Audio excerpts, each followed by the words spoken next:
Welcome from the Friday morning scripture group at Eden in Knock, County Mayo.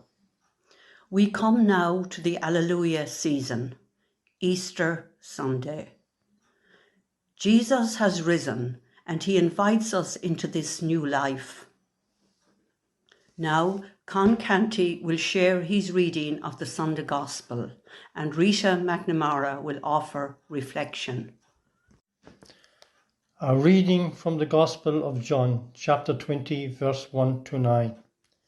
Now, on the first day of the week, Mary Magdalene came to the tomb early, while it was still dark, and saw that the stone had been taken away from the tomb.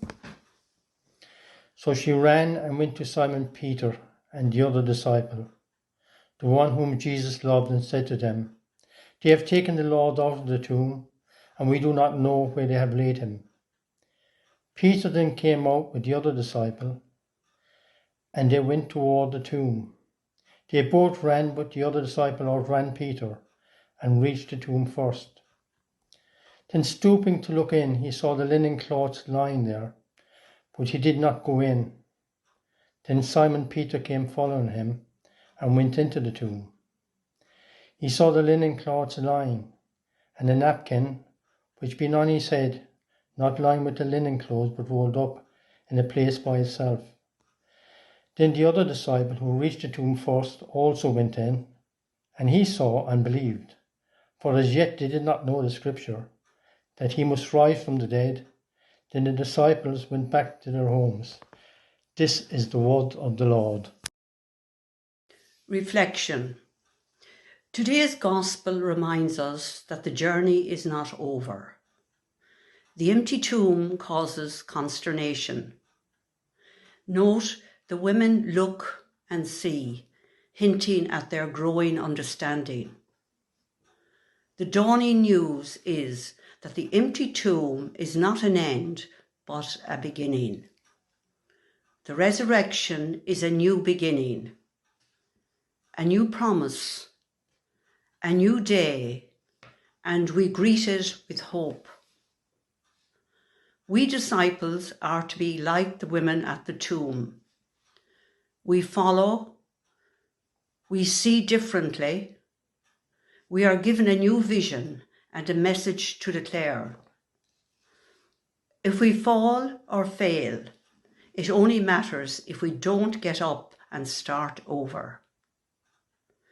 We begin again and again and again. The resurrection completes what Jesus began.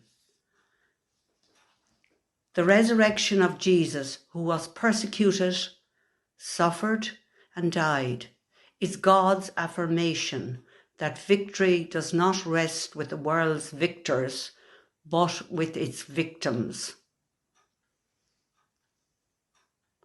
The Jesus who is raised is the one who sides with the poor, the mistreated, the ignored, who challenges the status quo and tells us the last will be first.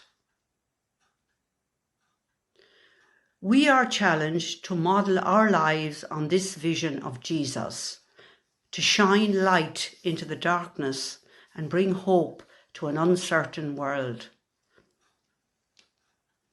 With the world in chaos, it can be difficult to hope. The resurrection shows us that even the most desperate situations can be redeemed.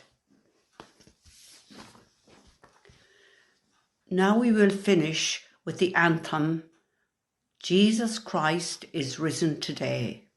Alleluia.